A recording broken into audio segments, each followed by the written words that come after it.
78%. C'est le pourcentage de Français qui pensent qu'être riche est mal perçu dans notre pays. Sérieux, ça fait beaucoup de branleurs au mètre carré. Et pourtant, à l'inverse, aussi étonnant que ça puisse paraître, 76% des Français estiment que c'est une bonne chose de vouloir gagner de l'argent et de devenir riche. Luxioka, comment peut-on détester les riches alors qu'ils veulent en devenir eux aussi? Aussi bizarre que ça puisse paraître, ils sont seulement 37% à s'être vraiment fixés comme objectif dans la vie de gagner de l'argent et de devenir riche. Ça fait pas beaucoup. Pourquoi devenir riche, Luxioka?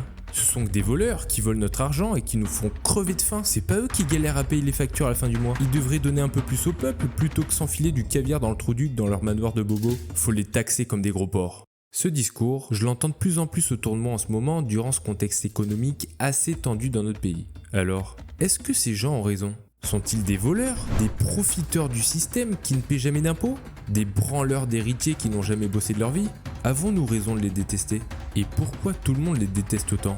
C'est ce que nous allons tenter de comprendre dans cette vidéo et vous allez voir qu'il y a même certaines de leurs facettes que vous n'auriez jamais imaginées. Et de toute façon, il a jamais rien foutu de sa vie le riche là. Merci papa maman. Ça, c'est ce que dit un Français lambda à longueur de journée alors qu'il n'a jamais côtoyé, dans la grande majorité des cas, des personnes issues de familles riches. La réalité, c'est que beaucoup d'entre eux ont bossé comme des chiens, prenant d'énormes risques sans jamais savoir à la fin si ça va vraiment marcher. Sans eux, pas de salaire pour aller bouffer comme un gros lard au fast-food du coin, pas d'emploi, pas d'économie. Tu leur dois tout, donc n'hésite pas à ramasser la savonnette. C'est dur au début, mais après tu sens plus rien. Une entreprise, ça se monte pas aussi facilement qu'une tente Quechua. Oh arrête Luxioka franchement, c'est plus facile pour eux de créer une entreprise quand on a autant d'argent dès le départ. C'est pas le banlieusard que je suis qui pourra créer aussi facilement sa boîte. Pour te faire une petite idée, en France, environ 60 000 entreprises auraient fait faillite rien que l'année dernière, selon certaines sources. C'est 33,6% de plus qu'en 2023. Il suffit pas d'avoir un max de blé pour réussir. La preuve, l'entreprise qui tombe du ciel,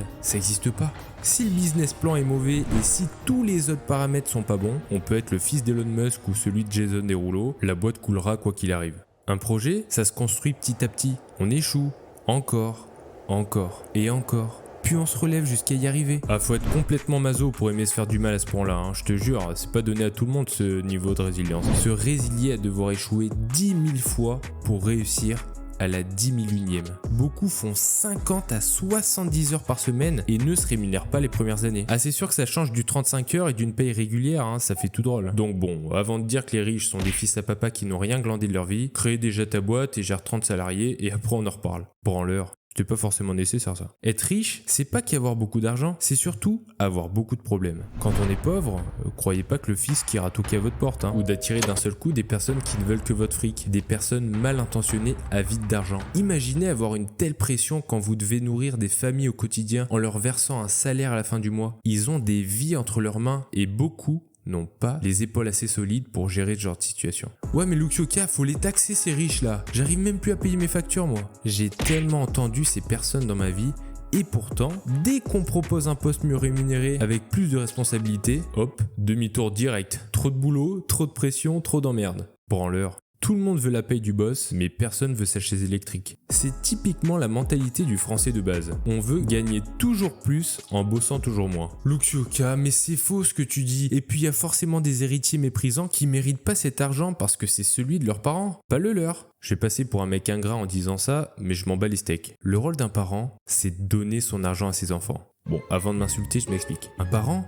ça transmet pas seulement de l'amour, des principes de vie, des valeurs, mais aussi et surtout de quoi sécuriser l'avenir de ses enfants. Beaucoup pensent qu'après 18 ans, ça y est, mission accomplie, mon rôle est terminé, alors qu'un enfant, c'est pour la vie. C'est sûr que si t'en ponds 40, que t'es endetté jusqu'aux couilles et que tu comptes sur les allocs de la CAF pour nourrir tes gosses, t'assures que tes enfants soient contents de vivre en HLM serrés comme des sardines avec des parents qui ne vont rien lui apporter dans sa vie. C'est un peu dur à entendre, je sais. Les gens ragent quand ils entendent héritage. Et c'est normal. Bah ouais, quand t'as rien à donner à ton gosse, normal que t'envies celui qui a tout prévu pour le sien. Transmettre un héritage, c'est offrir un avenir à ses enfants dans un monde de plus en plus cher. Si demain tu gagnais l'euro-million, pas sûr que tu donnerais toute ta fortune à des inconnus. T'en ferais profiter à ta famille en priorité, on est d'accord? Bah eux c'est pareil. Logique de donner à sa famille avant de donner à ses voisins. Alors, pourquoi en France on déteste autant les riches? Parce qu'ils incarnent nos frustrations. On veut tout sans rien risquer. On critique ceux qui tentent, mais on kiffe profiter des aides qu'ils financent. Je suis pas là pour vous dire s'il faut les adorer ou les détester. Il y a sûrement de bons gros fumiers, comme d'autres, qui ont les pieds sur terre, finalement comme dans n'importe quel groupe. Mais peut-être qu'on gagnerait tous à mieux comprendre leur réalité avant de juger. Cette vidéo a pour but d'apporter un autre point de vue qu'on pourrait entendre sur les réseaux. J'ai remarqué que les riches sont souvent diabolisés par frustration de certains de ne pas avoir autant dans leur poche, sans voir tout le travail derrière, mais lorsque la masse veut me convaincre qu'un tel est mauvais, j'aime essayer de comprendre ses idées avant de me faire un avis tranché. Et la réalité est souvent bien plus nuancée qu'on le pense. Tout ça pour dire que celui qui n'a jamais rien tenté ne sera jamais riche. Celui qui a tout tenté n'a pas la garantie non plus de l'être un jour. Mais ce qu'on sait, c'est que tous les riches, eux, ont tenté, ou ont bénéficié de l'argent de papa-maman. Arrête de détester ceux qui osent et demande-toi plutôt, est-ce que toi, t'as vraiment déjà osé faire quelque chose de ta vie ?